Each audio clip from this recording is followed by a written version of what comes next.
बिस्मिल्लाहिर्रहमानिर्रहीम। अस्सलाम वालेकुम नाज़रीन, आप देख रहे हैं प्रोग्राम सिटी एट 10। मैं हूं आपकी मेज़बान अना यूसुफ। उम्मीद है आप ठीक ठाक होंगे और अपना वीकेंड भी प्लान कर चुके होंगे।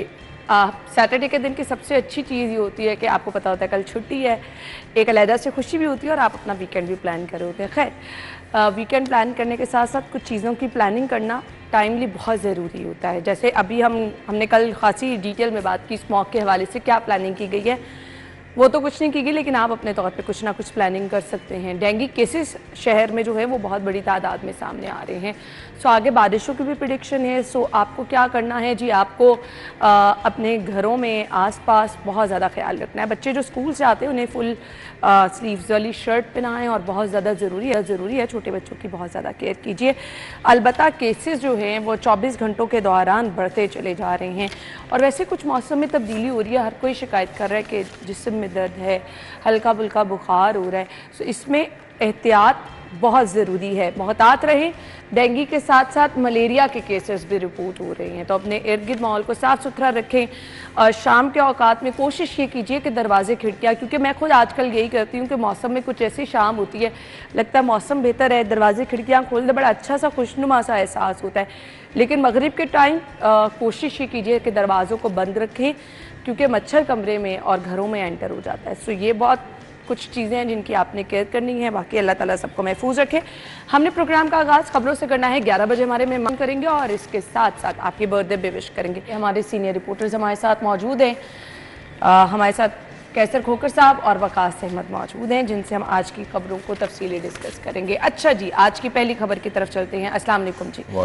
अच्छा जी, पुलिस भी मुतहरिक है, ड्रोन कैमरों से निगरानी होगी। आलूदगी मुकाम मुहिम, श्योरिटी बॉन्ड लेने का फैसला किया गया है। आलूदगी के लिए आलूदगी ख़त्म करनी है, पुलिस को मुतहरिक किया जा रहा है। वकास अहमद ज़रा समझा दें कुछ हमें। मेरा ख्याल खोखा साहब इस पे पहले अच्छा कमेंट कर जी लेंगे। बिल्कुल। इस हवाले से मैं कहूँगा कि हर काम में पुलिस को ही एक्टिव ना करें। पुलिस का काम क्राइम फाइटिंग है, उसको क्राइम फाइटिंग रहने दें।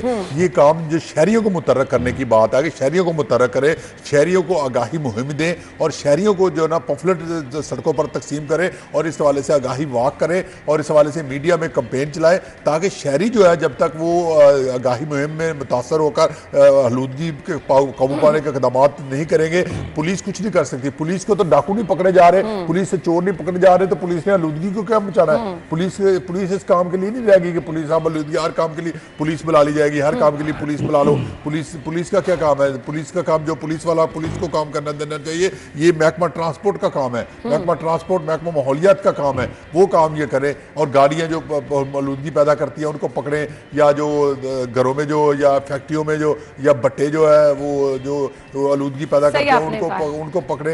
और ये महकमा माहौलियात, महकमा ट्रांसपोर्ट मिलकर काम करें, पुलिस को इसमें इन्वॉल्व ना करें। वकास अहमद, पुलिस के पास काम बहुत कम है जो उनको एक नई असाइनमेंट भी दी जा रही है। बड़ी ईद पे कुर्बानियाँ ज़्यादा होती हैं ना, तो फिर सीजनल कसाई आ जाते हैं। अच्छा। कितने खुश होते हैं। कैसे आपको लॉलीपॉप देते हैं घरों में। अब मैडम मुझसे मेरे तो जल्दी पूछती हम कसाई हैं, फिर वो आपके बकरे का और आपके कुर्बानी के जानवर का वो हाल करते हैं कि बाद में आप कहते हैं कि हम गोश्त भी किसी को देने के काबिल नहीं है। ठीक है, ये सेम हाल है। ये लुडिया डाल रही हैं पुलिस इस पर वक्त ना, क्योंकि उनकी दिहाड़ियाँ लगनी है। भाई काम उन्होंने करना कुछ नहीं है, दिहाड़ियाँ लगनी है, पैसे लेकर लोगों को पर्चे देने हैं, फिगर पूरे करने के लिए उन्होंने मार कर लेना है किस किस बंदे पे पर्चा देना है, पर्चा देने का पैसे, मुलजम को कोर्ट लेके जाना, सारे प्रोसेस में पैसे लगने हैं उनके, तो वो तो चांदी उनकी हो गई है। बात यह है कि अगर आप सही काम गलत तरीके से करेंगे ना तो वो सही हो ही नहीं सकता। भाई पुलिस का काम है क्राइम फाइट करना, क्या वो कर रही है? क्राइम कंट्रोल है। मैं आपसे पूछ रहा हूँ क्या वो कर रही है? खत्म करने पे लग जाएंगे, क्राइम कौन खत्म कराएगा? भाई रिकवरी, ये स्टेट के रिकवरी एजेंट्स बन चुके हैं। वेरी सॉरी टू से, स्टेट के रिकवरी एजेंट्स हैं हर काम में। अगर ज़राअत की मॉनिटरिंग इन्होंने करती हैं तो फिर एग्रीकल्चर डिपार्टमेंट ख़त्म करें। अगर फैक्ट्रियों में डेंगू इन्होंने चेक करनी है, ठीक है, तो फिर डेंगू के अब इतने बजट वो सारे ख़त्म कर दें। पहली बात है कि इनको कहना चाहिए ना, ये तो प्रोफेशनल फोर्स है भाई। आपको कहे ना नालियाँ साफ़ करनी है, कहते हैं हाँ जी हम करेंगे, आप पैसे दें हमें। भाई कुछ डेकोरम होता है एक प्रोफेशनल फोर्स का, आप एक डेकोरम होता है ना, आप हर काम में कहते हैं हाँ जी हम करेंगे। मतलब इनमें ना इसलिए नहीं है। मैं भी इस पर बड़ा गौर फिक्र किया कि यार वजह क्या है। वजह ये होती है कि आप जिस काम में भी इनको भेजेंगे वहाँ पर लगेंगी दिहाड़ियाँ। ऊपर से जो फंड आते हैं वो तो वैसे ही फाइलों की नज़र हो जाते हैं, नीचे लगती हैं दिहाड़ियाँ। और इसलिए कहते हैं मसले कोई नहीं है भाई, सिंपल सा फार्मूला है ना, कितने बंदे पकड़े हैं भाई, बंदे पकड़ने से क्या स्मोक कम हो जाती है? हाँ, ठीक है। दूसरी बात ये है, लास्ट टाइम इन्होंने ऐसे किया, मैं अपनी मिसाल बताता हूँ आपको।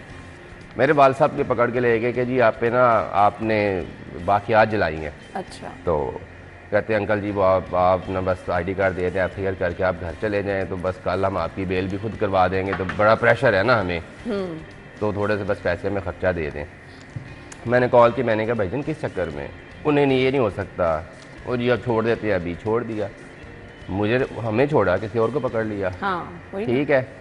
कांस्टेबल से स्टार्ट होते हैं 5,000 10,000 लेने से, फिर वो सारा SHO DSP तक, वो कोर्ट में। भाई ये आप इरिटेट करने के लिए, जो ज़िम्मेदार हैं, जो जलाते हैं, उनके आप मुहाफ़िज़ होते हैं। आप मोटरवे के साथ साथ शुरू हो जाइएगा, अभी जब ये फसल चावल की कटाई शुरू होनी है, बड़े बड़े ज़िम्मेदारों के नाम है ना, रोके किसी को। पहली फिर बात जैसे खोखर साहब ने की ना कि जिनका काम है उनको साजे।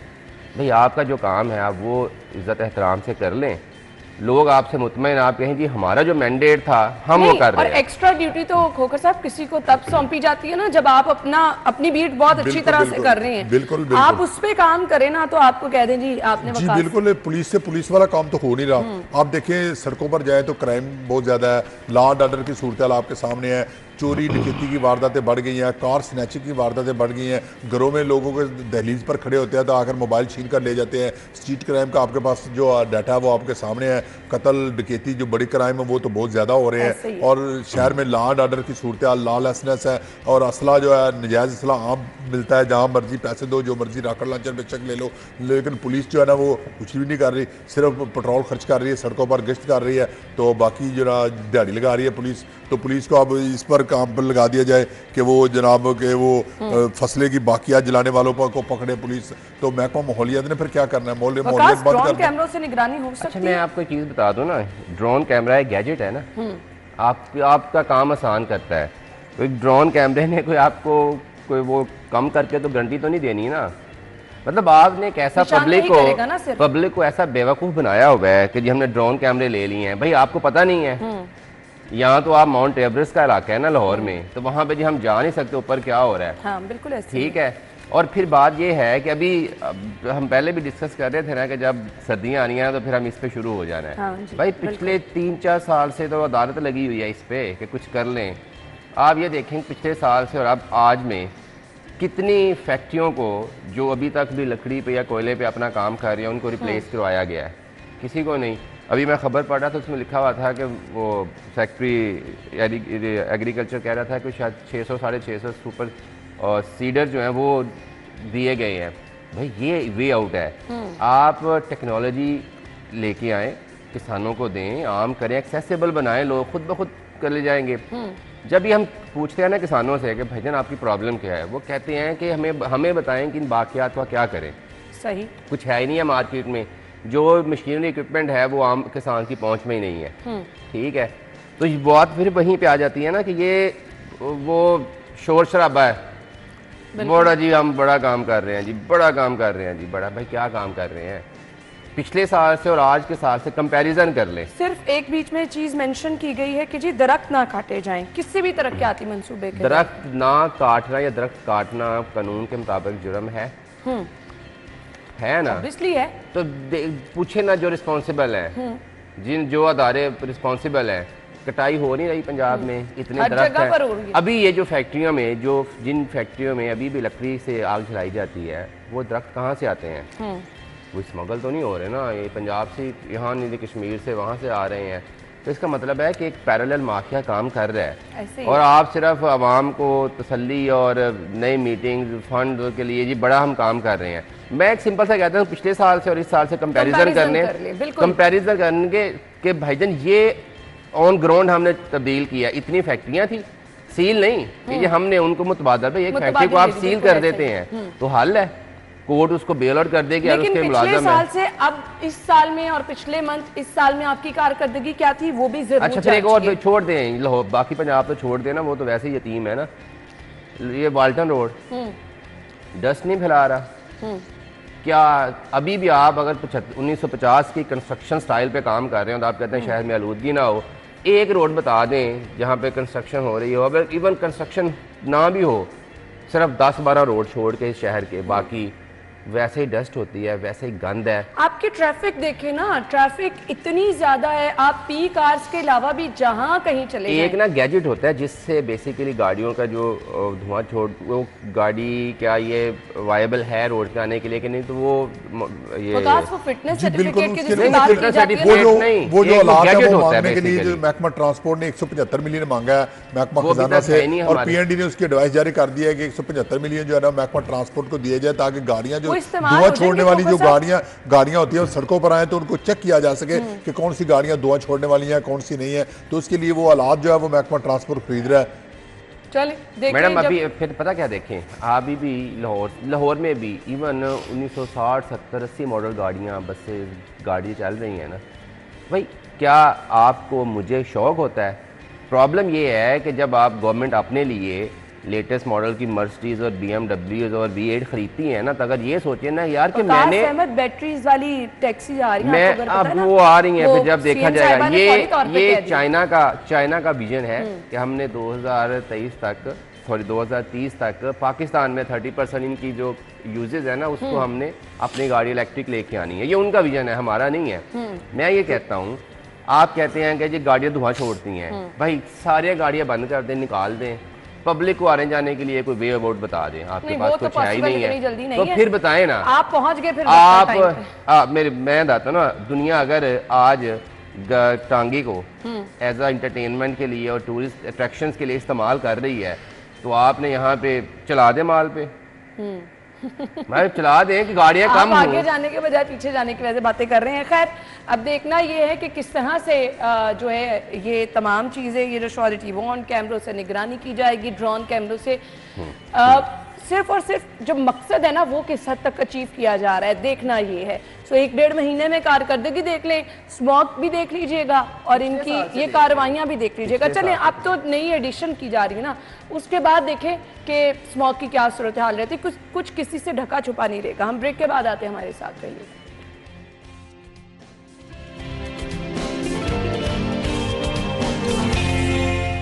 Welcome back once again. खबर हमारे पास है जी, खाना बदोशों की झुग्गियों का सफाया शुरू। शहर के 35 अरब की स्कीमें हैं, 11 का PC1 मंजूर हुआ है। बल्दिया लाहौर की 384, वासा की 370 स्कीमें मंजूर। DC और कमिश्नर का इरसाल महकमा बल्दियात की 16 अक्टूबर तक तमाम स्कीमें मंजूर करने की हिदायत। अब ये स्कीमें मंजूर होने के बाद का अमल क्या होता है कैसर खोकर साहब? जी बिल्कुल, इस हवाले से मैं ये बताऊं कि वासा की जो है ना 370 स्कीमें हैं जो सेवरेज से मुतलका हैं लाहौर शहर की, और बल्दिया लाहौर की 384 स्कीमें हैं जो गलियां, नालियां, सड़कें अपग्रेड करनी है, उनको बेहतर करना है और स्ट्रीट लाइट बेहतर करनी है, ये स्कीमें हैं। और PND जो बोर्ड है उसने इन स्कीमों की अम्ब्रेला अप्रूवल जो है वो दे दी हुई है। अब एक एक क्योंकि ये छोटी स्कीमें हैं, इनकी एक एक करके DC और कमिश्नर मंजूरी देंगे और 16 अक्टूबर जो महकमा बल्दियात ने डेडलाइन रखी है कि 16 अक्टूबर तक इन स्कीमों की अप्रूवल दे, और 4 नवंबर को जो है वो इन स्कीमों का फिर टेंडर खुलेगा। और 35 अरब रुपया जो है ना इस साल जो है ना वो हुकूमत पंजाब ने जो है ना लाहौर शहर के तरक्याती पैकेज के लिए रखा है, और अब टोटल जो बजट है वो 78 अरब है। बाकी अगले साल रखा जाएगा। इस साल 35 अरब रुपया रखा है, जिसमें 20 अरब जो है वो बल्दिया लाहौर की स्कीमों के लिए है और 15 अरब जो है वो वासा की स्कीमों के लिए है। ये बजट रखा गया है और इस पर अगले महीने नवंबर से यानी कि 4 नवंबर से टेंडर खुल जाएंगे और फिर नवंबर के महीने से जो है ना इन स्कीमों पर शहर में काम शाम शुरू हो जाएगा और लाहौर शहर को जो है पेरिस बनाने के लिए काम हो जाएगा। लाहौर की सड़कें, नालियाँ, सेवरेज, स्ट्रीट साहब, आप लाइट तो बड़ी बात कर रहे हैं, पेरिस बन जाएगा लाहौर शहर। लशपश लाहौर की हो जाएगी जी। वाकई ऐसा हाँ है? जी, पेरिस बन जाएगा हम लाहौर। और कितने महीने में? नवंबर में शुरू होगा, 3-4 महीने लगेंगे। 3-4 महीने यानी जनवरी फरवरी तक लाहौर देखिए पेरिस बन मैं जाएगा। तो नहीं चाहता कि लाहौर पेरिस बने, लाहौर को लाहौर ही रहना चाहिए। और ये बहुत बड़ी रकम है, ख्वाब दिखा रहे हैं बहुत बड़ी सुबह-सुबह रकम लोगों है, को। 35 अरब या 78 अरब रुपया। हमने पिछली दफ़ा एक दफ़ा पहले भी डिस्कस किया था, तो मैंने तभी ये कहा था कि कोई विजन होना चाहिए कि हमने 2035 तक 30 तक लाहौर को अल्टरनेटली शेप में ढालना है। अगर हमने 35 अरब रुपया अपने शहर में मज़ीद कंक्रीट बिछानी है तो मेरा ख्याल है हमने वसाइल का ज़िया करना है। एक बात, दूसरी बात यह है कि हमें लाहौर से हमें मुराद क्या है हमारे हुक्मरानों का। क्या बंद रोड के उस तरफ रहने वाले लोग भी लाहौर वाले कहलाते हैं या सिर्फ वो कागज के एक टुकड़े में वो वकास, लाहौर मुझे कंसीडर सिर्फ ये होता है। बता दें, ये बादशाह की स्कीमें जो लिखा हुआ है ये जगह जगह गड़े पड़ जाते हैं, अभी ये जोहर टाउन में हुआ, ये स्कीमों का हिस्सा नहीं, ये नहीं है? सीवरेज की स्कीम है, सीवरेज की। खोखर साहब वहाँ सीवरेज ही पुराना था तो जो जमीन वो उसको अपग्रेड किया जाएगा जहाँ पर पुराना है, वो 30-70 गुलबर्ग में कितना, अब ये हमें दुर्रे ने आपने बताया था, गुलबर्ग जैसे पोश इलाके में इतना पुराना सीवरेज है। देखें, जब शहबाज शरीफ चीफ मिनिस्टर थे लास्ट टाइम, तो उन्होंने लक्ष्मी के हवाले से उन्होंने एक सर्वे करवाया कि अगर हम लाहौर का जो बड़ा ड्रेन है या सीवरेज सिस्टम उसको रिप्लेस करते हैं तो वो कितना खर्चा आता है। तो मेरे ख्याल तब उन्होंने इतना ही 50-60 हज़ार रुपये का एस्टिमेट किया अब था। तो डबल हो चुका होगा। अब डबल हो चुका है, लेकिन मैं बात फिर वही है ना, अगर आपके पास विजन हो कि हमने 2035 या 40 तक लाहौर को ऐसा बनाना है, आज हम 2024 में बैठ के 35-70 रुपया लगा रहे हैं, 2035 में भी हम ये 70 रुपया लगा रहे हैं और हमारे इश्यूज वहीं के वहीं हों, तो फिर नहीं है। फिर इस खबर का जो आपने पहली खबर की, उनका आपस में बड़ा लिंक है। आपने शहर को लाहौरियों के जिंदा रहने के लिए एक अच्छी जगह बनानी है, तो 35 अरब रुपए में क्या कंक्रीट बिछाने के अलावा भी कुछ है जो एनवायरमेंटल फ्रेंडली है? हाँ, कोई आप दरख्त लगाने की बात कर रहे हैं। फिर बात यह है कि आपके पोल्यूशन का, आपकी स्मोक का जो हब है वो आपका आउटस्कर्ट है, क्या आप उसको भी बेहतर करने का प्लान है इसमें? मैं सिर्फ इसमें ये कहना चाहता हूँ कि ठीक है, साफ सुथरे रास्ते होने चाहिए, लेकिन मस्का सिर्फ कंक्रीट बिछाना ही तरक्की कहलाती है? तो फिर अच्छा, वो आमिर भाई आज है नहीं, वो अक्सर जिक्र करते हैं कि जी लाहौर को उन्होंने तबाह कर दिया है। इस जगह के जो रिक्वायर्ड, जो उनके जो ज़रूरत के दरख्त है वो काट के तो आर्टिफिशियल दरख्त लगा दिए हैं, तो ये भी एक बड़ी बदकिस्मती है।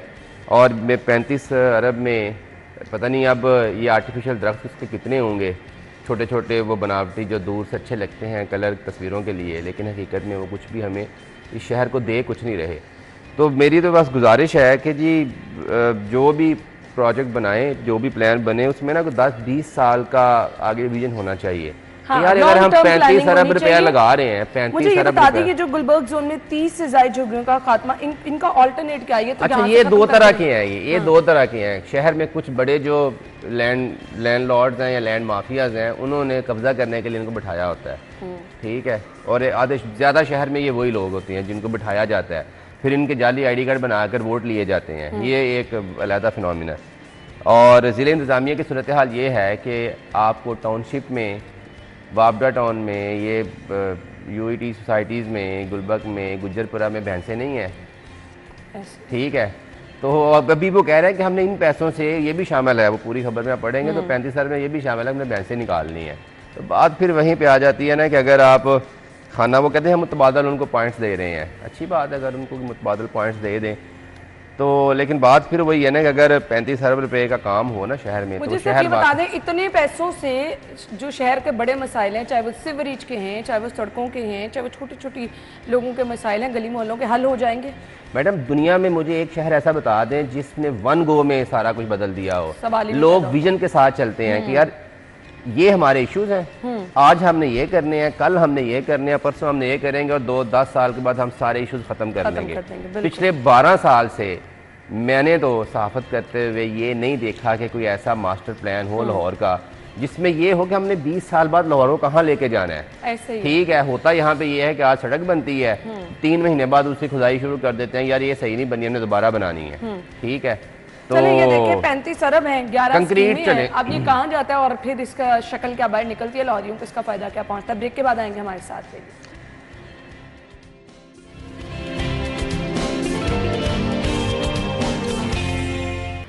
नहीं जी, अगली खबर ये है कि वज़ीर आला पंजाब की ज़ेर सदारत खुसूसी इजलास हुआ है। डायबिटीज़ के मरीज बच्चों को घर में ही इंसुलिन मुहैया की जाएगी, अच्छा फैसला है। खोखर साहब कैसे देखते हैं? जी बिल्कुल, जो मरीज अस्पताल में आते हैं उनको तो हुकूमत दवाइयाँ नहीं देती, वो बेचारे रो रहे हैं, दर्द की ठोकरें खा रहे हैं। अब घरों में जाकर जो इंसुलिन फ्राहम करेगी, ये कैसे प्रोजेक्ट पॉसिबल है? हुकूमत इस तरह कैसे करेगी? पहले जो अस्पतालों में मरीज आ रहे हैं उनको तो दवाइयाँ दे रही है हुकूमत। अब अस्पतालों में देखें, म्यू अस्पताल चले जाए, सर्विसेज चले जाए, गंगाराम चले जाए, OPD में देखें मरीज बेचारे को दवाइयाँ नहीं मिल रही और बेचारे डॉक्टर बाहर की दवाइयाँ लिखकर देते हैं, महंगी दवाइयाँ लिखकर देते हैं। फिर डॉक्टर जो करते हैं क्या कि जो अपनी मनपसंद कंपनियां उनकी दवाइयाँ लिख देते हैं, वो दवाइयाँ मिलती नहीं है बाजार से। और वो डॉक्टर्स का मसला, उसको तो आप प्लीज वो हुकूमती मामलात के साथ ना रिलेट करें, क्योंकि वो तो हर डॉक्टर ही ऐसे कर रहा होता है। बाकी रह गई ये अच्छी चीज़ है, अगर इस पर अमल हो जाए तो अच्छी चीज़ों को ज़रूर अप्रिशिएट करें। आपके पॉइंट को मैं गलत नहीं कह रही, हॉस्पिटल्स में ये हालात हैं क्योंकि प्रेशर इतना है, इतने लोग हर रोज़ आते हैं, इतने मरीजों को देखना होता है। और रह गई अद्वियात की फराहमी की बात, तो वो भी एक क्वेश्चन है, हॉस्पिटल्स में अद्वियात भी नहीं मिल रही होती। वकास आपने पहले ही खोखर साहब को डांट दिया है कि नहीं, मैंने नहीं डांटा, मैं कह रही हूँ चलिए अच्छी चीजें जो हैं उनको अप्रिशिएट भी करें ना। ऐसे फिर खोखर साहब हम लोगों को सब कहते हैं आप तो मेरी ख्वाहिश है, मेरी ख्वाहिश है कि पंजाब का कोई बासी बीमार ही ना हो। आई विश, आई विश, ये ख्वाहिशात है ना, ये मेरी भी ख्वाहिश है, लेकिन हकीकत क्यों डिफरेंट है। लेकिन मरियम साहिबा को एक मुबारकबाद देना चाहूँगा कि उन्होंने बेसिक हेल्थ यूनिट्स को मरियम नवाज़ क्लिनिक के नाम से मंसूब करने का फ़ैसला किया है और इंशाल्लाह बहुत सारी तस्वीरें और छपेंगी, मरियम साहिबा की काउंटर्स बनेंगे और उनकी ज़ाती तशहीर होगी सरकारी पैसों से। और एट द एंड ये जो सियासी प्रोजेक्ट्स हैं, ये सियासी प्रोजेक्ट्स हैं ना, ये इवन नून लीग का कोई और चीफ मिनिस्टर भी आ जाएगा तो वही सारे बंद कर देगा, वायबल नहीं है ना। मेरी गुजारिश सिर्फ ये है कि आप काम वो करें जो जब लोगों को रिलीफ मिलेगा ना, फिर आपकी तस्वीर हो ना हो, आप लोग आपको अप्रिशिएट करते हैं। एक छोटी सी मिसाल हमने निगरान वज़ीर आला के तौर पे देखी ना, उसका कोई सियासी बैकग्राउंड था, लेकिन उसका काम आज भी लोगों को नज़र आता है, यार ये उसने किया है। मैं तो इनसे ये गुजारिश करूँगा कि आप अपनी तस्वीरें ना भी लगाएंगे ना, आपका काम लॉन्ग टर्म प्रोजेक्ट्स नज़र आएंगे तो लोग आपको अप्रिशिएट करेंगे और हमेशा याद रखेंगे। पहली बात ये है, पिछले दिनों इन्होंने जो इफ्ताह किया था दिल के मरीज़ों को और दियात घर देने की, वो क्या हो रहा है? नहीं हो रहा है ना, क्योंकि कोरियर, मेरी सख्त गुजारिश है ना मैडम, कैसे आप एक कोरियर कंपनी हायर कर रहे हैं, पहले अद्वियात स्टोर कर रहे हैं, फिर कोरियर कंपनी हायर कर रहे हैं, वो दरमियान में जो कॉस्ट पड़ रही है वो किसके ज़िम्मे पड़ रही है? ठीक है, वो नहीं हो रहा, वो कोई अद्वियात नहीं मिल रही, फिर आपने उसी तरह सा एक कह दिया है। कितने % आपके लोग हैं? मैंने उस दिन भी ये कहा था, अगर आपने एहसान करना है पंजाब के लोगों पर तो वो ये कर दें कि वहाँ पे स्टाफ बढ़ा दें, डेजिग्नेटेड काउंटर बना दें। जिस बंदे को बीमार है, अगर वो टीबी के लिए सिर्फ गुलाब देवी हॉस्पिटल आता है ना, तो जो फैसिलिटी नारवाल में या डिस्ट्रिक्ट कॉम्प्लेक्स में मौजूद है उसको आप इन्हेंस कर दें। लोग आपको दुआएं देंगे, आप ना आए यहाँ पे। हाँ, मसला ये है ना कि ये सारी सिर्फ सियासी तशहीर है। मुझे अब ये बताएं, बेसिक हेल्थ यूनिट्स जो है, अब वो क्या मरियम साहिबा ने कोई नया क्लिनिक बना दिया? प्रोजेक्ट तो नहीं है ना। अब उन पे चले, ठीक है, आप तस्वीर लगा लें, उनको मरियम नवाज नहीं, हर चीज नाम अपने, हर देखे, हर चीज डॉक्टर मौजूद होने हर चाहिए चीज जो है ना, देखे नहीं ऐसे नहीं होता ना, हर चीज जो है वो अपने नाम से मंसूब करते जा रहे हैं। आप लाहौर को भी अपने नाम से रख लें, आप पंजाब को भी अपने नाम से रख लें, आप सारी शहराहों को भी अपने नाम से रख लें। यार मतलब मुझे समझ नहीं आ रहा है, अस्पताल जो बन रहे हैं वो नवाज शरीफ के नाम से बन रहे हैं। मतलब ये क्या फैमिली प्रॉपर्टी है पंजाब? नहीं है ना, पैसे हमारे हैं ना। चलिए मैं कहती हूँ, अगर आप हर जगह मुझे भी ये बताएं, या नवाज शरीफ लगा भी दें, आवाम को सहूलत क्या लगा दें? ऐसे करते हैं, पहले लगे बोर्ड उतार के अपने नाम से नए बोर्ड लगा देते हैं। ये तो बात एक वायबल प्रोजेक्ट ले आए कि यार ये प्रोजेक्ट ऐसा है जो चलेगा। बिल्कुल सही। लेकिन ना मुझे खबर पढ़कर बड़ा एतराज हो रहा है कि chief minister insulin for all pilot project. खुदारा आपको तो ये कहना चाहिए किसी को इसकी जरूरत ही ना पड़े, फॉर ऑल यानी सबको इंसुलिन दें, काफी दे दें।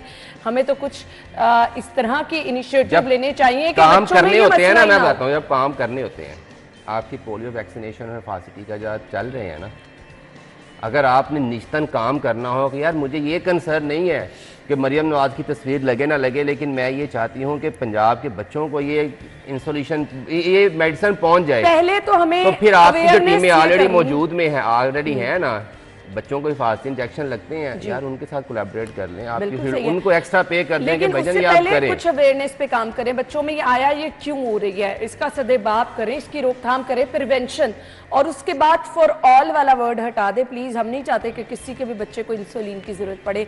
फिर आप चाहे डोर स्टेप पे ये फैसिलिटीज दे रहे हैं, आप पता नहीं आप उसकी इंसुलेशन की शीशी पे भी मरियम की तस्वीर ना आ जाए।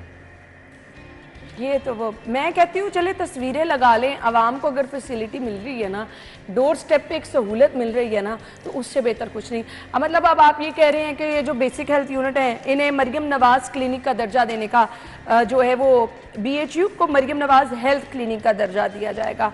आप दे देंगे दर्जा, लेकिन क्या वहाँ पर डॉक्टर मौजूद होगा? क्या वो 24/7 लोगों की सहूलत के लिए वहाँ पर अद्वियात दी जाएंगी? क्या छोटी छोटी प्रॉब्लम्स जिनके लिए लोग दूर दराज से आते हैं कसूर से शहर लाहौर आ रहे हैं या फिर दूर दराज से आ रहे हैं, क्या वो सहूलतें वहाँ पर दी जाएंगी? अगर ये सब तमाम चीज़ें नहीं हैं तो फिर आपका इन तमाम चीज़ों का फ़ायदा क्या है? जी अगली खबर की तरफ आ जाते हैं।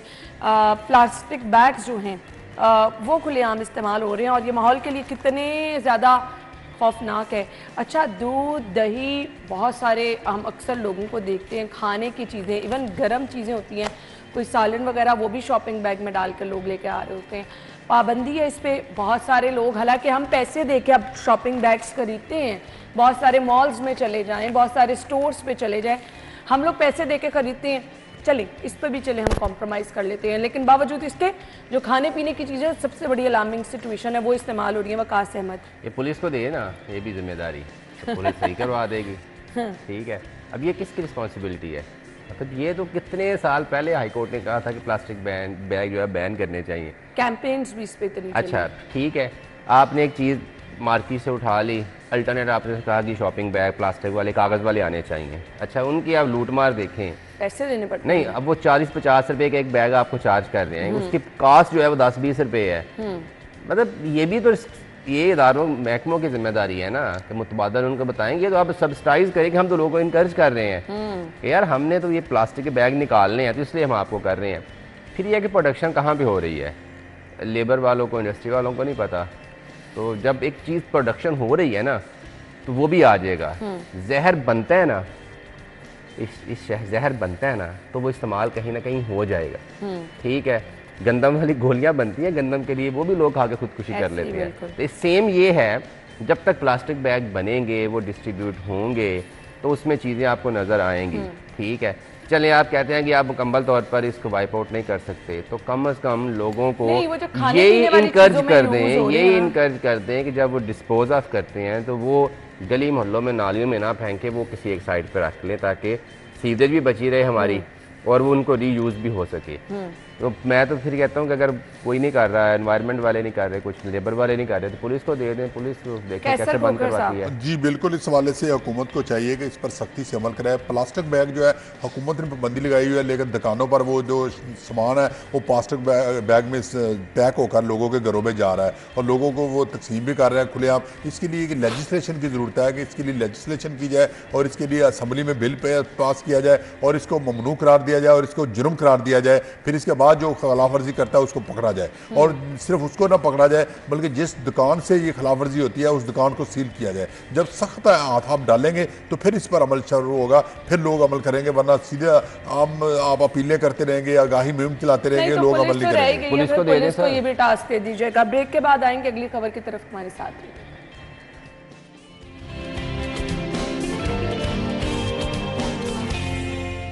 Welcome back once again. गरीब के लिए मुश्किलात ही मुश्किलात हैं। अब यूटिलिटी स्टोर बनाए क्यों गए, फिर बीच में इसकी बंदिश का फैसला भी हुआ, सब्सिडी बंद हुए 2 माह से ज़ायद जो है वो टाइम गुजर गया, तो फिर इनकी हैसियत क्या रह जाती है? वकास अहमद, देखें,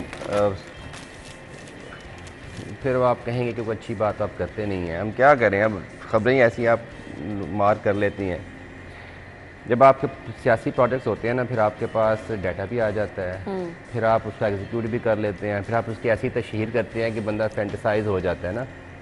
एक सिंपल सा फार्मूला है कि आपको पता होना चाहिए कि आपके पंजाब में कितने लोग जो है ना वो डिज़र्व करते हैं, जिनको आपने हेल्प करना है कि वो अपनी रोटी की ज़रूरियात पूरी कर सकें।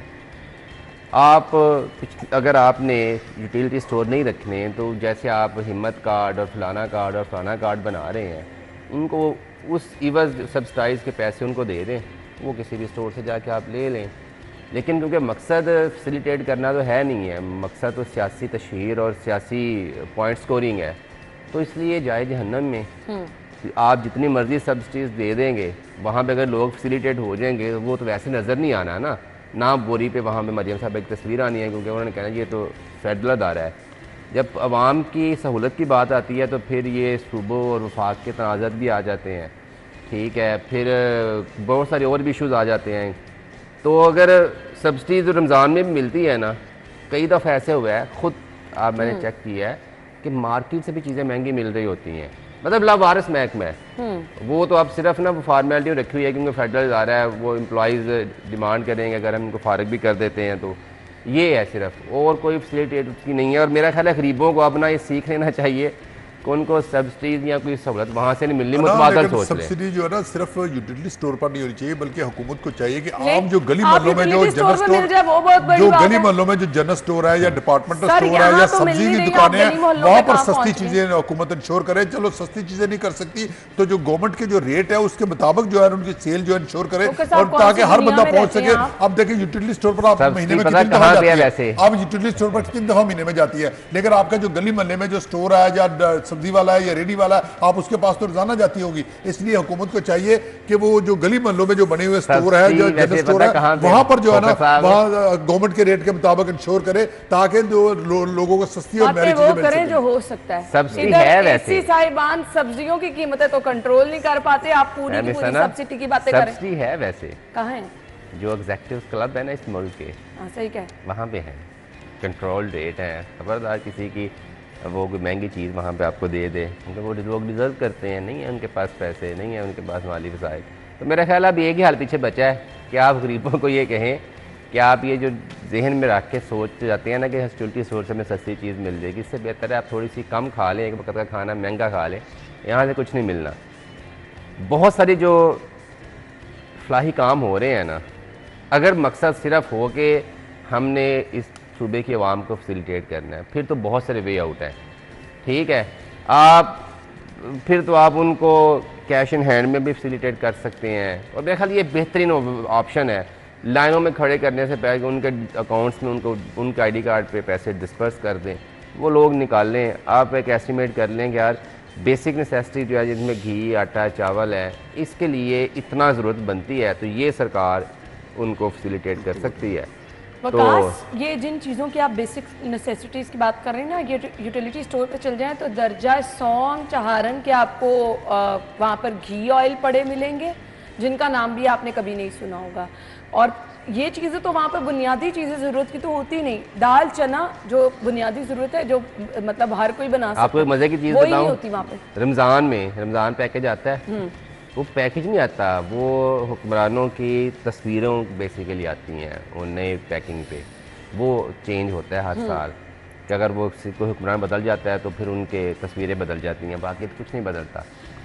अगर एक रियासत आपकी स्टेट एक स्टोर पे जिसको आपने डेजिग्नेट किया हुआ है कि ये हमारे पिछड़े हुए तबके के लिए है, उस पर भी अगर वो क्वालिटी की चीज़ें जो गवर्नमेंट स्टैंडर्ड की हैं वहाँ पे वो अगर वो डिलीवर नहीं करवा सकते, तो फिर आप क्या एक्सपेक्ट करेंगे कि वो कुछ आपके लिए हमारे लिए कि आप उसको बंद कर दें, आवाम की जान छोड़े। थैंक यू सो मच, आप लोगों के वक्त का बहुत बहुत शुक्रिया। खोखर साहब मुझे अभी क्लोजिंग करने दें। अच्छा जी, ब्रेक होगी, हेडलाइन होगी, फिर उसके बाद शुरू है।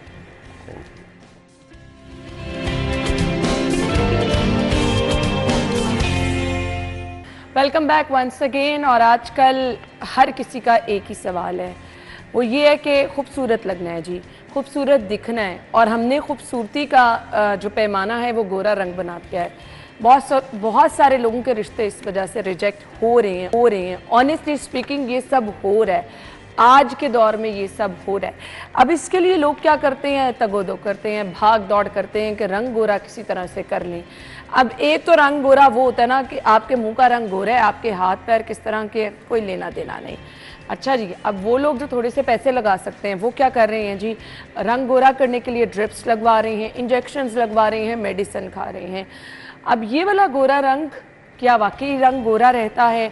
क्या वाकई आप खूबसूरत लगने लग जाते हैं? और कितनी देर तक रहता है? इसका प्रोसेस क्या होता है? ये कितना सेफ होता है, कितना नुकसानदेह होता है? और रंग गोरा आप किस तरह से कर सकते हैं, सेफ इसका तरीका क्या है? अगर चले रंग गोरा भी नहीं हो रहा, आपकी स्किन अच्छी लगनी चाहिए मेरे ख्याल में, चाहे वो सांवले रंग में ही है, लेकिन आपकी स्किन फ्रेश होनी चाहिए बगैर किसी एक्नी के, कोई निशान, तो वो स्किन खुद ब खुद अच्छी लगना शुरू हो जाती है।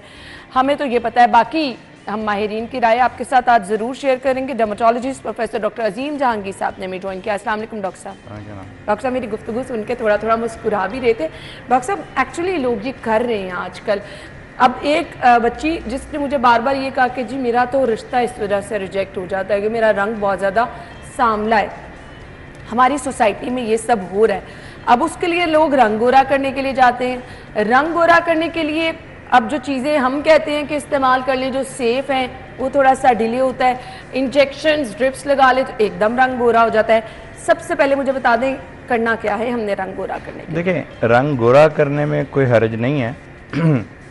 अक्सर आपने देखा होगा लोग ये गोरा रंग करने की क्रीमें वो जो कि थोड़ी नुकसानदेह हैं, क्योंकि उसमें अक्सर में अभी एक पब्लिश हुई रिपोर्ट की जिसमें कोई 90+% जो थी क्रीमें टेस्ट की किसी एक इंडिपेंडेंट लेबॉरेटरी ने, और उसमें ज़्यादा या मरकरी निकला या स्टीरॉयड निकला।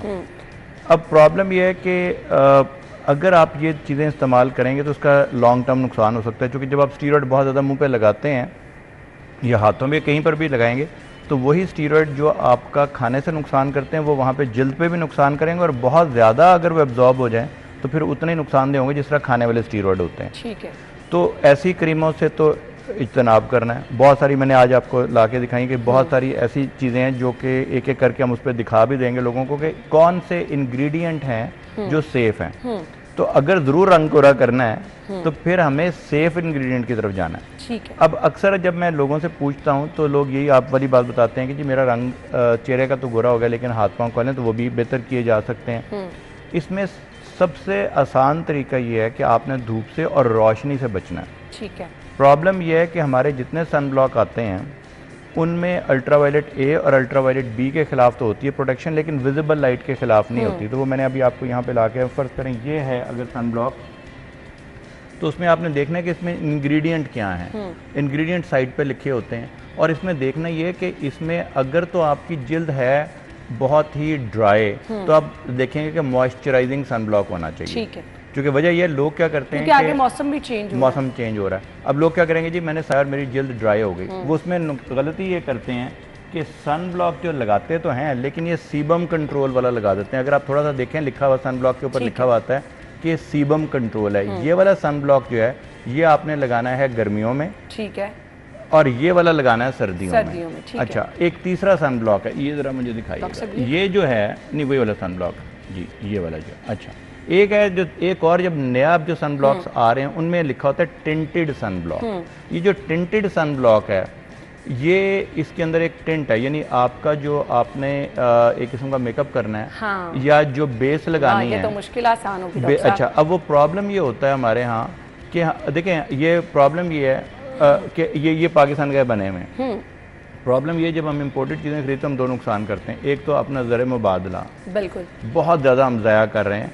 पाकिस्तान इतना गया गुजरा मुल्क नहीं कि हम ये चीज़ें भी ना बना सकें। अब सेकंड चीज़ क्या होती है कि गोरे अपने हिसाब से बनाते हैं, वहाँ पे लोगों को पसीना नहीं आता, वो सन ब्लॉक थिक वाला लगा सकते हैं। ठीक है। अगर अब आपने होता ये है कि ख़वातीन अक्सर ये करती हैं कि जब आपने सन ब्लॉक लगाया और उसके ऊपर आपने लगा लिया मेकअप, अब सन ब्लॉक की कॉन्सेंट्रेशन तो होगी आधी, बिल्कुल ऐसा ही है, और वो कहीं पे ज़्यादा लगता है कहीं कम लगता है। अब आपने लगाना है tinted sun block. Tinted sun block का फ़ायदा ये होता है कि उसके अंदर आपका जो मेकअप है या बेस है जी, या फाउंडेशन है वो और सन ब्लॉक एक ही में होने चाहिए। ठीक है जी। अब टिंटेड में मुख्तलिफ टिंट्स आते हैं, आप अपनी मर्जी का लगा सकते हैं। ठीक है। तो ये तो हो गई आपकी सन ब्लॉक। अब प्रॉब्लम ये होती है कि सन ब्लॉक तो आपने लगा लिया, आपने लिटरली समझे आपने आधा मसला हल कर लिया। ठीक है। क्योंकि हमारी रोशनी जो है सूरज की वो 3 ऐसी रोशनियां निकलती हैं जिसमें से 2 नज़र नहीं हमें आती। जितने भी सन ब्लॉक पहले बने थे वो अल्ट्रावायलेट ए और बी के खिलाफ बने थे। ए वाले भी कम है, ज़्यादा बी वाले हैं जी ऐसे। तो आधे तो उसी में कवर नहीं हुआ। और ये जो लाइट है हम समझते हैं जो वाइट लाइट इसको बोलते हैं, जो ट्यूब वाली लाइट है, कोई भी लाइट वो हमारे रंग को ख़राब कर सकती है। तो जो टिंटेड सन ब्लॉक्स हैं वो आपको बचाते हैं, और आपने ऐसे लगाना है कि आपकी छाइयाँ छुप जाएं। एक्चुअली वो आपका मेकअप तो होगा ही होगा, लेकिन वो मेडिकली उसकी रीज़न है कि जो रोशनी दिखाई देने वाली रोशनी है जिसको हम विजिबल सनलाइट बोलते हैं वो भी हमारे रंग को ख़राब करती है। अच्छा इतना आसान काम तो हर बंदा कर सकता है। बिल्कुल ये तो आप अच्छा यहाँ पे हमारे लोग पर्दा करते हैं, काफ़ी दफ़ा थोड़ा सा चादर ऊपर ले लेते हैं। Actually this is very good. ये बाकी चीज़ों से भी आपके मजहबी तरीके से भी होगा अच्छा, लेकिन एक्चुअली ये बहुत अच्छी बात है। आप अपनी कोई छतरी ले लें, आगे निकाब थोड़ा सा करें, जब धूप से डायरेक्ट सनलाइट से बचें। ठीक। तो एक तो हो गया ये तरीका। अब जो आधा मसला तो आपने इससे ही हल कर लिया। अब दूसरा आधा मसला ये कि अब आप चाहते हैं कि आपकी जिल्द जो है वो सफ़ेद तो हो लेकिन नुकसानदेह चीज़ों के बगैर हो। ठीक। आप कोई भी जब क्रीम लेंगे तो आप हमेशा याद रखें कि उसके इंग्रेडिएंट पढ़ना ना भूलें। इंग्रेडिएंट साइड पे लिखे होते हैं, कि इसमें है क्या। ठीक है। तो ये वाले इंग्रेडिएंट्स जो हैं साइड पे लिखे होते हैं। फॉर एग्जांपल अब ये रेडियंस डे क्रीम है तो इसमें लिखा हुआ है इसमें पेप्टाइड्स हैं, रेटिनॉल है। रेटिनॉल जो है ये दो काम करता है, एक तो आपको झुर्रियों से बचाता है अच्छा। और आपकी जिल्द को भी साफ करता है। रेटिनॉल में सिर्फ आपने देखना ये कि ये प्रेगनेंसी में नहीं आप लगाएंगे, अगर ब्रेस्ट फीड करें तब भी नहीं करेंगे इस्तेमाल। ये दो चीज़ें जो हैं और ये लिखी भी होती हैं ऊपर, लेकिन ये आपने देखना है। और जो रेटिनॉल है उसके अलावा आगे टोकोफिरॉल। टोकोफिरॉल बेसिकली विटामिन ई होता है। आपने देखा होगा विटामिन ई के लोग कैप्सूल तोड़ के लगा रहे होते हैं, ऐसे ही है बिल्कुल। ठीक है। अच्छा, नियासिनामाइड जो है और सोडियम हाइलुरोनिएट, ये जो हाइलुरोनिक एसिड आपने बड़ा आजकल नाम सुना होगा, जिसे हम इंजेक्ट भी करते हैं झुर्रियों को मिटाने के लिए, ये अब लगाने वाली भी किसी हद तक आपको हाइड्रेट करता है ये। तो ये छोटी मोटी झुर्रियों को भी ठीक करता है और हाइड्रेट करता है। अच्छा, अब अलग अलग से जो चीज़ें हैं ये बहुत सारी आजकल मौजूद हैं चीज़ें। मुझे टाइमिंग भी बतानी है कि कौन सी बेस्ट टाइमिंग है, किस टाइम पर हम वही क्या मैं आपको जी लगा एक एक करके बताता हूँ। क्योंकि सबसे आसान तरीका ये है कि जो रेटिनॉल आप लगाएंगे, रेटिनॉल आप लगाएंगे रात में। ठीक है। कोशिश करें कि रेटिनॉल को जो, और ये सीरम्स हैं, ठीक है। सीरम का फ़ायदा क्या होता है? सीरम का फ़ायदा ये होता है कि आप वाइट क्रीम की बजाय, जब आप वाइटनेस, अक्सर लोग कहते हैं कि जी मुझे बड़ा अच्छा बुरा सा लग रहा है कि वाइट मेरी सारी जिल्द हो गई, ठीक है, ऐसे ही है। जो सीरम्स हैं, सीरम्स होते हैं स्किन में लिक्विड फॉर्म में, ठीक है, और इनका चूंकि कलर नहीं होता कोई, हाँ, ये आपकी स्किन में जी, और आपने हमेशा इसको मिक्स करके लगाना है, और उसमें चूंकि कलर नहीं होता कोई, तो इसका फायदा ये है सीरम का कि उसी वक्त एब्जॉर्ब हो जाते हैं, तो बुरे नहीं लगते। ठीक है। अगर आपने रात को ये सीरम लगा लिया है तो सुबह के वक्त आप क्या करेंगे? अब आप दो चीजें कर सकते हैं, और ये बड़ी, ये सेफ्टी के जोन में रहते हुए आपने करनी है, सेफ जोन में रहते हुए। सेफ जोन में, जो आपकी स्किन बाद में जो जब आप चीजें छोड़ दें तो आपका चेहरे का जो एक बुरा हाल हो जाता है वो ना हो। अच्छा, ये विटामिन सी जो है ये आप खाते भी हैं, ठीक है। इसकी जो हाईएस्ट कॉन्सेंट्रेशन आती है वो 30% विटामिन सी होती है, ठीक है। जो विटामिन सी है it's very good for collagen, आपकी कोलेजन बिल्डिंग करती है। इंटरेस्टिंगली विटामिन सी जो है ये रंग को भी इवन करती है और रंग को भी हल्का करती है। तो जब आप 30% सीरम लगाएंगे ये आप, अब आपने हमेशा पहले एक चीज़ से शुरू करेंगे, ताकि आप अगर दो तीन चीज़ें इकट्ठी लगाएंगे आपको पता नहीं चलेगा अगर कोई सूट नहीं कर रही तो कौन सी सूट नहीं कर रही, ठीक है जी। तो अभी 30% विटामिन सी लगाएंगे। अब विटामिन सी जो है ये मुख्तलिफ कंपनियों का मुख्तलिफ उसके कॉन्सेंट्रेशन हो सकती है। अब अगर स्किन साइंसेज के फर्ज करें 30% है serum, it might not be irritating, ये इरिटेट शायद ना करे, चूंकि इसके अंदर आप जब भी, मैंने कहा हम आपने इंग्रेडिएंट जरूर देखने हैं। इंग्रेडिएंट जो है इसमें हाइलुरोनिक एसिड भी साथ है। हाइलुरोनिक एसिड जो है वो हमेशा आपको मॉइस्चराइज करेगा, तो अगर विटामिन सी आप लगाएंगे तो साथ हाइलुरोनिक एसिड इसके साथ होगा, तो वो आपके लिए ज़्यादा होगा। ग्लिसरीन इसके अंदर थोड़ी सी है और नियासिनामाइड। अब जो नियासिनामाइड है उसके भी दो फायदे हैं। ये कुछ लोग इसको विटामिन B3 बोलते हैं, कुछ लोग इसको कहते हैं कि जी इसमें हल्की सी शायद विटामिन B5 भी होगी, लेकिन ये विटामिन बी के ही मॉलिक्यूल्स हैं, तो ये दो काम करेंगे। चूंकि विटामिन हैं तो ये आपको नुकसान नहीं दे सकते। अब विटामिन क्या करते हैं? विटामिन आपकी दो चीज़ों को करेंगे, एक तो आपके सेलुलर ग्रोथ, जो कि अच्छे सेल हैं उनको दोबारा रिजुविनेट करेंगे, ठीक है। दूसरी ये करेंगे कि ये आपके आइंदा के लिए बुढ़ापे को समझ लें थोड़ा सा डिले कर दें, ठीक है। अब आपने एक दफ़ा विटामिन सी लगा लिया, फ़र्ज़ करिए आपने दोपहर में लगाना शुरू कर दी, ठीक है। अगर आप इसको सुबह लगाएंगे, actually you can use it in the morning, आप मॉर्निंग में लगा, लेकिन उसके बाद आप क्या करेंगे? उसके वो फिर आप सन ब्लॉक लगाएंगे इसके ऊपर, ठीक है। यानी अगर आपने विटामिन सी लगाना है उसके ऊपर सन ब्लॉक लगाएंगे। उसके दो फायदे हैं एक्चुअली, एक तो ये है कि सन ब्लॉक आपको धूप से बचाएगा, ठीक है, और आपको रोशनी से बचाएगा और आपको वैसे काला नहीं होने। दूसरा एक और इंटरेस्टिंग चीज़ ये है कि जो आपने विटामिन सी लगाई है ना इसके ऊपर, जब इस पर धूप पड़ती है तो ये भी ख़राब हो सकती है। अच्छा, तो इसका एफिकेसी कम हो जाती है, ठीक है। बहुत सारे ऐसे मॉलिक्यूल हैं, जब आप धूप पहले आपने लगाया और आप धूप में गए, हमने अब घरों से तो बाहर निकलना ही निकलना। एग्जैक्टली, और घर के अंदर भी इंटरेस्टिंग चीज़ है कि सन ब्लॉक आपने, अगर आपने टिंटेड लगाना है आप घर के अंदर भी लगाएंगे, ठीक है। अच्छा, अब लोग अक्सर ये मुझसे पूछते हैं कि जी हम डॉक्टर को नहीं दिखाना चाहते इस चीज़ के लिए, तो इसीलिए मैंने आज का सोचा था कि उनको एक्चुअली इंग्रेडिएंट का बताओ कि लगाना क्या है। तो विटामिन सी आपने सुबह लगा लिया, उसके ऊपर आपने सन ब्लॉक लगा लिया। एक आप ये काम कर सकते हैं, अगर विटामिन सी फर्ज करें आपको सुबह जल्दी में और नहीं लगा सकते, या आपने विटामिन सी को दोपहर में लगाना है, तो आप इसकी जगह और कोई लगा सकते हैं। एक और बड़ा अच्छा मॉलिक्यूल है जिसका नाम है अल्फा आर्ब्यूटिन, ठीक है। ये 2% अल्फा आर्ब्यूटिन है। ये भी ये स्किन के कलर को बेहतर करने के लिए one of the best molecules है। Actually it's better than vitamin C in certain instances. Sometimes it works in collaboration. तो दोनों का इस्तेमाल भी कर सकते हैं जी। ठीक है। तो अब करना ये है कि फ़र्ज़ करें आपने सुबह के वक्त लगा लिया अल्फा ऑर्बिटन लगा लिया और उसके ऊपर आपने सन ब्लॉक लगा लिया। ठीक है जी। बेस्ट कॉम्बिनेशन ये होगा कि आपने अगर ये अल्फा ऑर्बिटन अगर आपने लगाया सुबह के वक्त, आपने टिंटेड सन ब्लॉक लगाएंगे इसके ऊपर। ठीक है। अब क्या हुआ, आपको मैक्सिमम प्रोटेक्शन मिल गई। ठीक हो। आपने एक तो दवाई लगा ली, उसके ऊपर आपने टिंटेड सन ब्लॉक लगा लिया। हाँ, अब ये आपका फेस भी अच्छा लगेगा, आपने अगर बाहर भी कहीं जाना पड़ गया तो ठीक। अब होता ये है कि जो आपकी पिगमेंटेशन बनी होती है उसको ठीक होने में कुछ अरसा लगेगा। ठीक है। उस वक्त तक बजाय इसके कि आप डिप्रेस हों, आपको कवर करने में कोई हर्ज नहीं। ठीक है।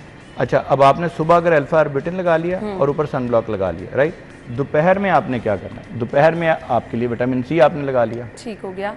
ठीक है जनाब। ठीक है। अब आपने अगर फेस को धोना है तो आपको यहाँ पे होगा ये आप यूग्लो, ये फर्ज करें आपने ये फेस वॉश से धो लिया।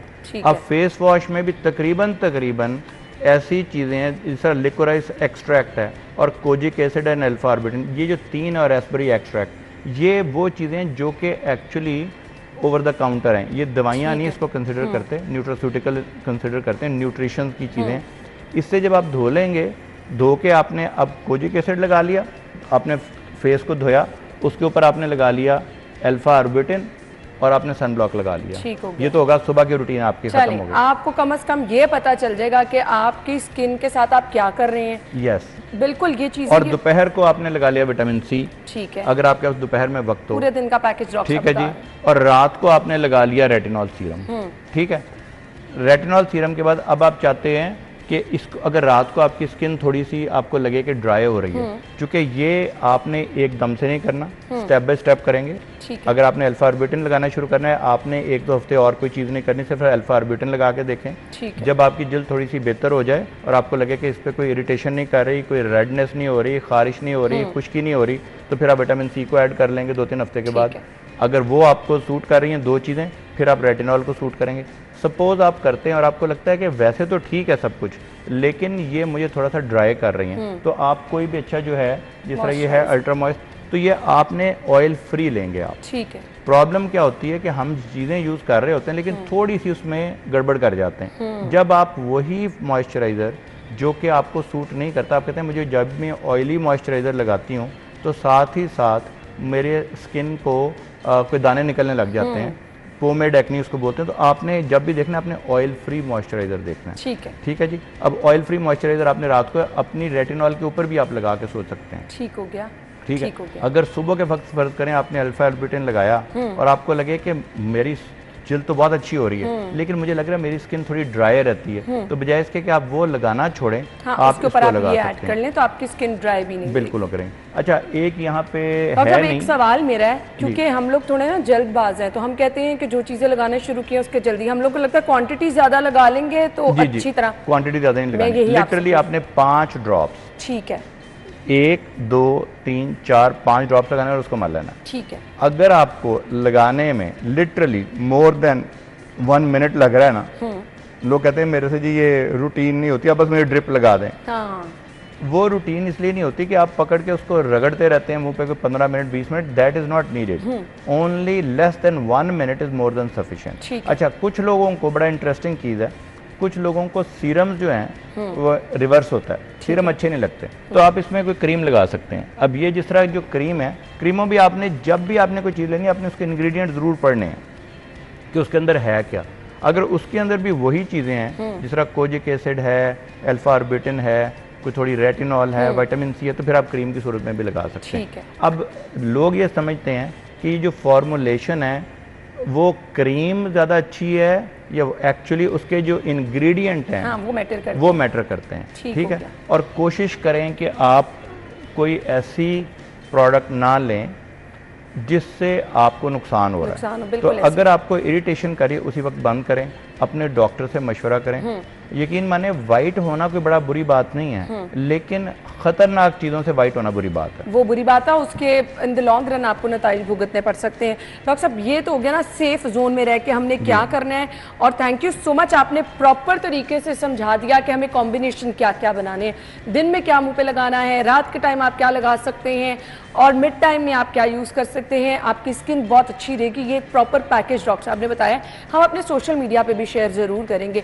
लेकिन अब आ जाए ड्रिप्स पे, एकदम से जो रंग गोरा करती हैं उसके साथ क्या होता है, उसके बाद क्या होता है? अच्छा, इंटरेस्टिंग चीज़ ये है कि ग्लूटाथायोन एक मॉलिक्यूल है जो कि अमेरिका में भी यूज़ होता है, नॉट एज अ मेडिसिन। ठीक है। वहाँ पे न्यूट्रास्यूटिकल के तौर पे यूज़ होता है, और वो यूज़ होता था जब लोगों को साइड इफ़ेक्ट होते थे कीमोथेरेपी के। अच्छा। यानी कीमोथेरेपी वो आपको पता है बड़ी ही ख़तरनाक दवाइयाँ हैं जो कि कैंसर के इस्तेमाल के लिए यूज़ होती हैं। उसके जो साइड इफ़ेक्ट्स को कम करने के लिए ठीक है, अभी भी वहाँ पे डॉक्टर नहीं लगाते, तो मेरे नॉन डॉक्टर्स जो हैं वो लगा लेते हैं। अच्छा, अब ये पूरी दुनिया में हुआ, ये लोगों को कुछ को पता चल गया। आपको पता है हमारा ये part of the world we are very conscious about our colour. ऐसे तो यहाँ पता चल गया फिलीपींस में ख़ास तौर पे कि जी इससे तो रंग बेहतर होने लग जाता, तो लोगों ने उसको यूज़ करना शुरू कर दिया। अब उसमें एक गुड न्यूज़ और एक बैड न्यूज़ है। ठीक है।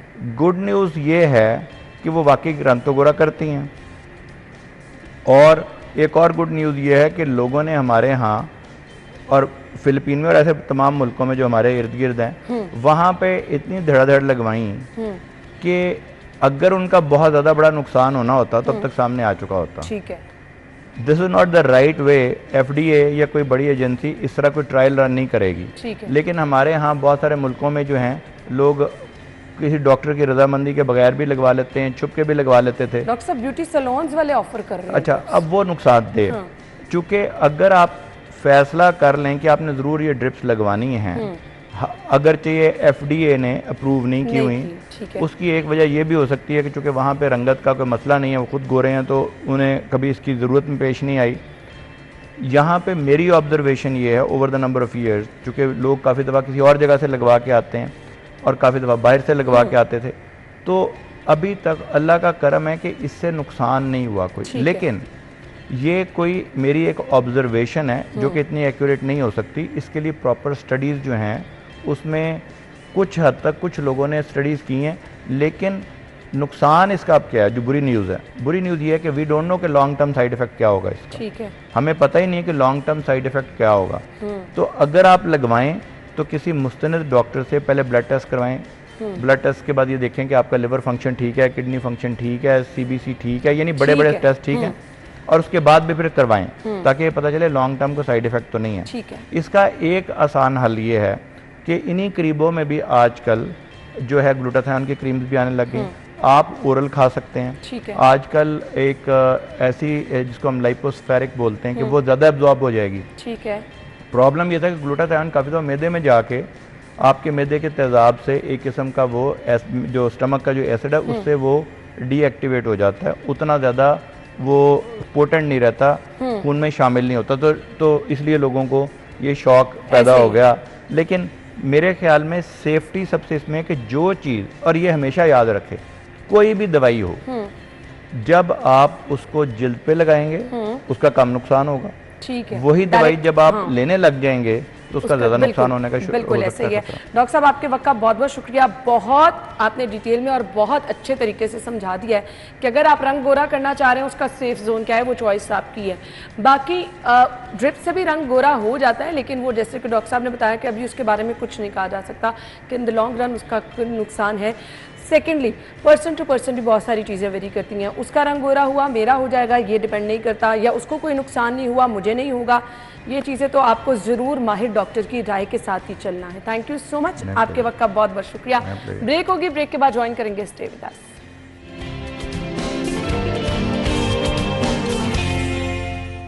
Welcome back once again. So Pakistan में टैलेंट की कमी नहीं, बहुत ज़बरदस्त और बहुत अच्छा टैलेंट हमारे सामने आ रहा है। आप देखें कि फील्ड में वो लोग जो कि मुख्तलिफ फील्ड्स की हम बात कर लें, मेहनत करके आगे आते हैं, अपना काम दिखाते हैं, अपना काम मनवाते हैं, उनको बड़ा अप्रिशिएट भी किया जाता है। सो हमारे साथ जो आज की हमारी मेहमान मौजूद है, मिस पाकिस्तान ग्लोबल हैं महविश भट्ट।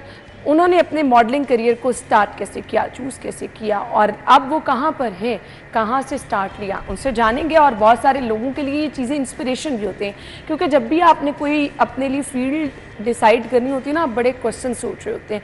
सो आज उन सवालात के जवाब भी हम लेंगे। अस्सलाम वालेकुम महविश। वालेकुम सलाम। Thank you so much. कैसी हैं आप? मैं बिल्कुल ठीक, आप बताएं कैसी हैं? बिल्कुल ठीक ठाक। सो मुझे ये बता दें, माशाल्लाह से मिस पाकिस्तान ग्लोबल आपने ये टाइटल अपने साथ लगा लिया। हर बंदा एक स्टार्ट लेता है, सो कैसे स्टार्ट लिया आपने?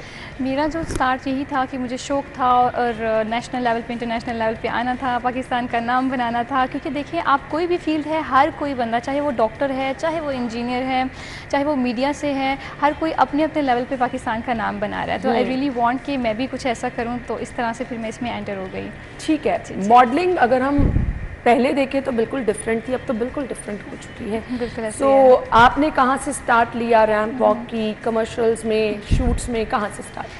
ओके, बिल्कुल आप ठीक कह रही हैं। पहले जो थी मॉडलिंग का बहुत अलग क्राइटेरिया था। मॉडलिंग बेसिकली लोगों को मिसकंसेप्शन है, मॉडलिंग की भी डिफरेंट टाइप्स होती हैं। एक प्रिंट मॉडलिंग होती है, दूसरी रैंप मॉडलिंग होती है, फिर उसके बाद फैशन मॉडलिंग होती है, सारे ब्राइडल शूट्स होते हैं और कमर्शियल्स होते हैं, सब डिफरेंट डिफरेंट होते हैं। डिपेंड करता है कि आपने करना कौन सा है, और हर किसी में एंटर होने का क्राइटेरिया भी डिफरेंट होता है।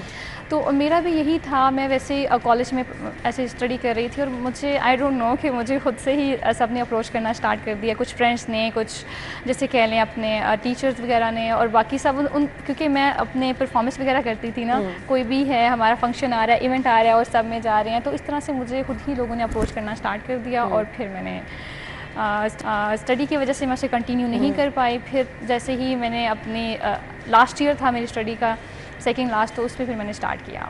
सही। सो मॉडलिंग के फील्ड में आने के लिए क्या चीज़ें ज़रूरी हैं? क्योंकि हम लोग कहते हैं कि अच्छा, आपको हाइट भी अच्छी होनी चाहिए, आपको स्लिम भी होना चाहिए, फीचर्स भी बड़े आपके अच्छे होने चाहिए। तो क्या चीज़ें ज़रूरी हैं मॉडलिंग में आने के लिए? मुझे जो लगता है, जो मैंने अभी तक एक्सपीरियंस किया, सबसे पहले आपके पास एजुकेशन होनी चाहिए और नॉलेज भी होना चाहिए। जब तक आपके पास एजुकेशन और नॉलेज नहीं है, आप खुद को डिफ़ाइन ही नहीं कर सकते, आपको पता ही नहीं चलेगा कि आप क्या हैं। क्योंकि अगर देखें, अगर मैं, कुछ लोग होते हैं प्रिंट मॉडलिंग के लिए, कुछ फैशन मॉडलिंग के लिए होते हैं, कुछ रैंप मॉडलिंग के लिए होते हैं। ये सारी चीज़ें डिपेंड करती हैं आपकी हाइट पे, आपकी फ़ीचर्स पे, और बाकी आपकी पोजिंग पे। तो पहले आप एजुकेशन लें, पहले आप चेक करें और समझें, सर्च करें कि आप कौन किस टाइप में फॉल करते हैं। जिस टाइप में आप फॉल करते हैं, फिर आप उसी के बारे में जाएं। क्योंकि आजकल तो मॉडलिंग बहुत आसान है, एक तरफ आसान भी है और दूसरी तरफ स्कैम भी है। तो अब आपने खुद सर्च करना है कि आपने स्कैम से किस तरह से बचना है। और इसका बड़ा आसान हल होता है, जिस भी आपने अपना स्टार्ट में पोर्टफोलियो वगैरह बनाना होता है, और फिर बाकी आपने अपनी पिक्चर्स वगैरह ईमेल करनी होती हैं कुछ ब्रांड्स को, वो देखते हैं आपको, आपका स्क्रीन टेस्ट होता है, और उसके बाद फिर अगर ओके है तो आप सेलेक्ट हो जाते हैं। ठीक है। आपकी फील्ड कौन सी है? आप कौन सी मॉडलिंग ज़्यादा करते हैं? मेरी बेसिकली फ़ैशन मॉडलिंग है, और मैं मिक्स कर रही हूँ। मैं प्रिंट मॉडलिंग भी कर रही हूँ, मैं फ़ैशन मॉडलिंग भी कर रही हूँ, और उसके साथ मैं ब्राइडल शूट्स भी कर रही हूँ, और कुछ एडवर्टाइजमेंट भी कर रही हूँ। बट मोस्टली जो है, जो मुझे खुद पसंद है और जिसके लिए मैं खुद को परफेक्ट भी समझती हूँ, वो प्रिंट मॉडलिंग है। क्योंकि प्रिंट मॉडलिंग में हमारे मोस्टली होते हैं लॉन के शूट्स हो जाते हैं, लाइक हमारा जो अपना पाकिस्तानी कल्चर है ना, हम उसमें वो दिखाते हैं। ठीक हो गया। I really love this. सही। सो फीडबैक कैसा आता है आपके फ्रेंड सर्कल से? लोगों का फीडबैक कैसा आता है? फीडबैक तो अच्छा ही होता है, और बहुत सारे लोग क्रिटिसाइज़ भी करते हैं आपको, लेकिन जिन लोगों को पता है आपका, जो आपको पर्सनली जानते हैं, तो वो आपको अप्रिशिएट भी करते हैं। और क्रिटिसिज्म तो देखना ही पड़ता है। एक और क्वेश्चन होता है ना, आप जब भी आप कोई फील्ड ज्वाइन करते हैं कि हम अच्छा कमा सकते हैं या नहीं, सो इस फील्ड में आके आप अच्छे पैसे कमा सकते हैं?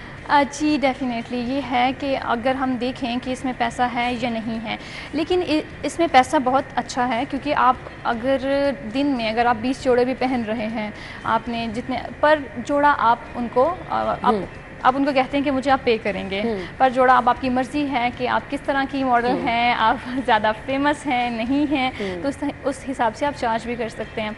लेकिन इसमें एक चीज़ बहुत इम्पॉर्टेंट है, मैं ज़रूर हाईलाइट करना चाहूँगी कि मॉडलिंग की फ़ील्ड सिर्फ़ और सिर्फ 5 से 6 साल तक होती है।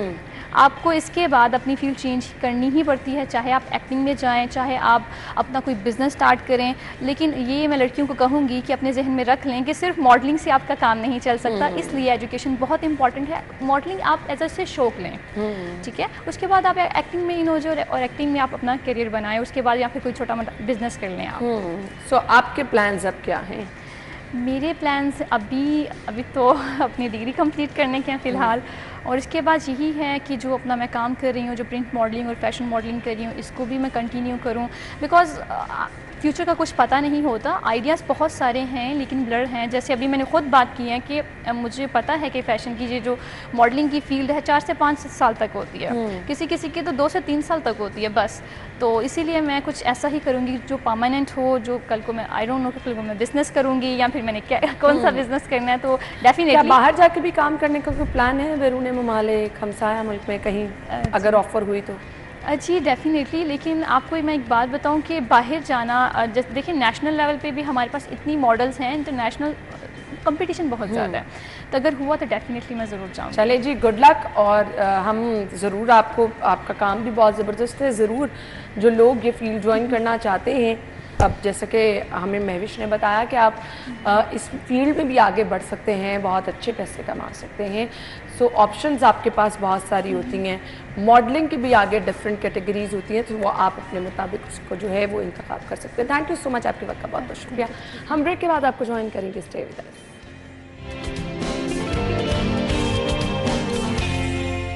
वेलकम बैक, और सेगमेंट्स में हम शामिल करने वाले हैं आज के भाव, क्योंकि वीकेंड पे बहुत सारे लोगों ने ये करना होता है जी, अपने पूरे वीक की ग्रॉसरी करके रख लेनी होती है। बुनियादी चीज़ें जो आपने पूरा वीक इस्तेमाल करनी है। सब्जियां तो हम पूरे हफ्ते में दालें डिफरेंट बनाते हैं, लेकिन लहसुन, अदरक, प्याज सब लोग कोशिश करते हैं हफ्ते को और इतवार को जाके ख़रीद लें। तो रेट क्या है देख लेते हैं आज के भाव।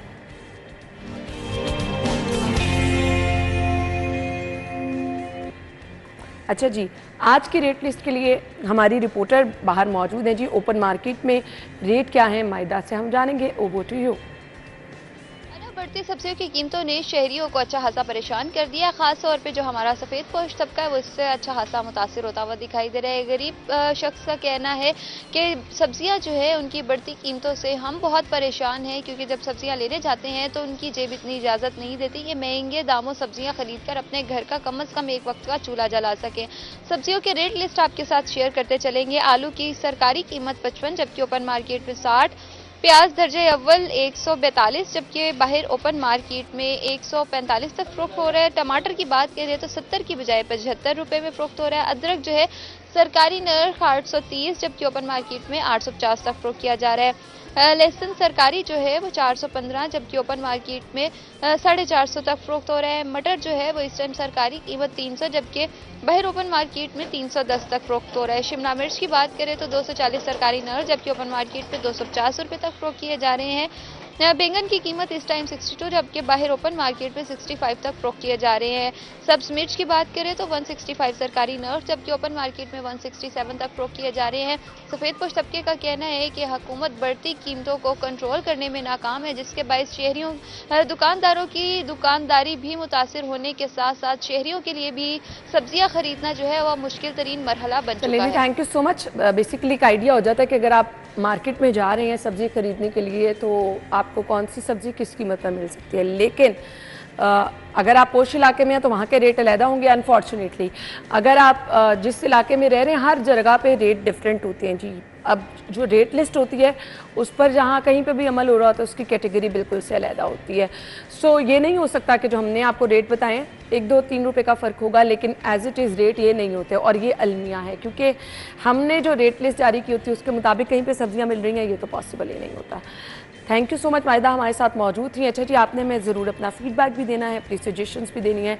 हमारा फेसबुक और इंस्टाग्राम पेज है, और जिनकी बर्थडे है जी संडे और मंडे को वो भी हमें पिक्चर्स भिजवा दें, इंशाल्लाह हम प्रोग्राम में शामिल करेंगे और आपकी बर्थडे को भी स्पेशल बनाएंगे। अपना ख्याल रखिएगा, इजाज़त दीजिए, अल्लाह हाफ़िज़।